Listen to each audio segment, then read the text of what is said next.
Correct. సోహబుద్దీన్ ని హైదరాబాద్ లో చంపించారు.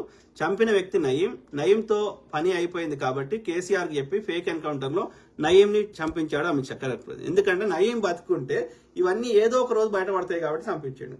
నయీంనే కాదు, నేను మధ్యప్రదేశ్ లో అనుకుంటాను, నాకు కరెక్ట్ గుర్తులేదు, ఒక వ్యక్తి ఇట్లా ఇద్దరు పోలీసులు పట్టుకుని పోతున్నారు. ఆయన ముఖానికి ముసుగేసారు, వేసి తీసుకుపోతున్నారు ఒక 3-4 years బ్యాక్. తీసుకుపోతుంటే ఆయన ఫోన్ పట్టుకొని నా దగ్గర అన్ని ఆధారాలు ఉన్నాయి, నేను కోర్టులో చెప్తానన్నాడు. అనుకుంటూ పోతున్నాడు, విలేకరు అడుగుతున్నాడు. అది పెద్ద కేసే, ఏదో బీజేపీ లీడర్కి సంబంధించింది. ఇవన్నీ బయట పెడతా ఎవడు చేయించిండు, అన్ని బీజేపీ లీడర్లు చేయించారని. అంటే తెల్లారి చూస్తే ఎన్కౌంటర్ అయి ఉన్నాడు, ఆయన రోడ్డు మీద చంపేసి ఉన్నారు. అంటే ఆ తీసుకొని పోలీసులే చంపేశారు. ఎందుకు ఎవరు చంపేపించారు? ఆ బీజేపీ లీడర్ చంపించాడు. ఎందుకు చంపించాడు?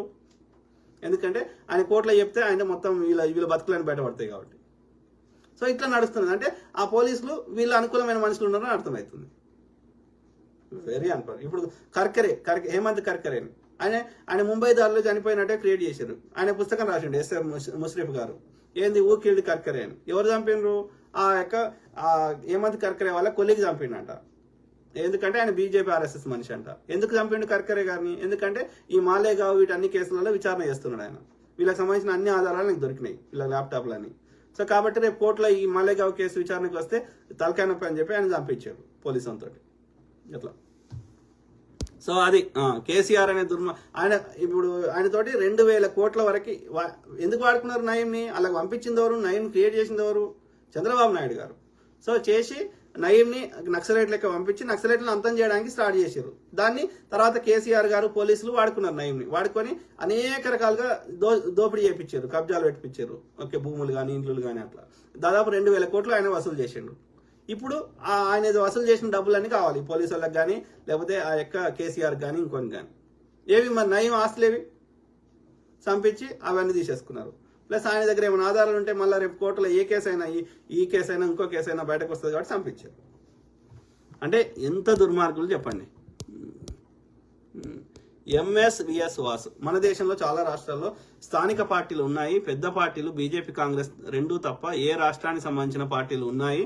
అన్ని పార్టీల మీద ఈడీ ఐటీ దాడులు చేసి ఆ పార్టీలను ఇబ్బందులకు గురి చేస్తున్నారు. కానీ ఎంఐఎం పార్టీ మాత్రం చాలా నీతి నిజాయితీ గల పార్టీ అనుకుంటా. అందుకేనేమో ఈడీ ఐటీ ఆ పార్టీ వైపు చూడడం లేదన్న. కరెక్ట్ కదా. ఎందుకంటే ఎంఐఎం బీజేపీని గెలిపిస్తుంది అనేక రాష్ట్రాలు కాబట్టి, బీహార్లో కావచ్చు, మధ్యప్రదేశ్లో కావచ్చు, ఇంకో కొన్ని రాష్ట్రాల్లో కావచ్చు. వెస్ట్ బెంగాల్ మాత్రం దీదీ ఏం చేసిందంటే ఆమె తెలివితేటలు వాడి అక్కడ ఎంఐఎంను పోటీ చేయకుండా చేసింది.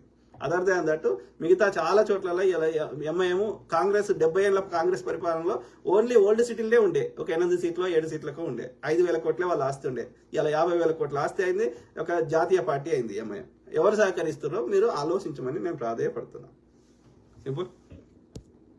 వాస్తవాలు మారే కదా. నీలా హరీష్ అప్పుడు ఇంకా సమస్య మిత్రమా? లేదు బ్రదర్, ఓటుకి ఆధార్ లింక్ చేస్తే ఎవరో వ్యతిరేకిస్తారు. అందరికంటే ఫస్ట్ ఆధార్ని లింక్ చేయొద్దని వ్యతిరేకించిన వాడు ఇతనే. ఎవరు? మన ఎంఐఎం, ఆయన ఓవైసీ. ఎందుకని?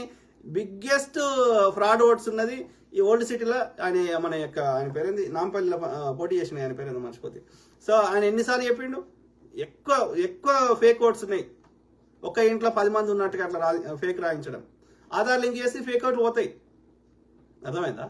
ప్లస్ తర్వాత ఇష్టం ఉన్నట్టు గుద్దుకోవడానికి కూడా ఉండదు ఆధార్ లింక్ చేస్తే. కాబట్టి ఆధార్ లింక్ చేస్తే చాలా బెటర్. సమస్యలు ఏమొస్తాయి బ్రదర్? నీలా హరీష్ బ్రదర్, ఆధార్ లింక్ చేస్తే కొత్త సమస్యలు ఏమొస్తాయి? నాకైతే అనిపిస్తలేదు. ఈ ఫేక్ అంతా వెళ్ళిపోతుందని నేను అనుకుంటున్నాను.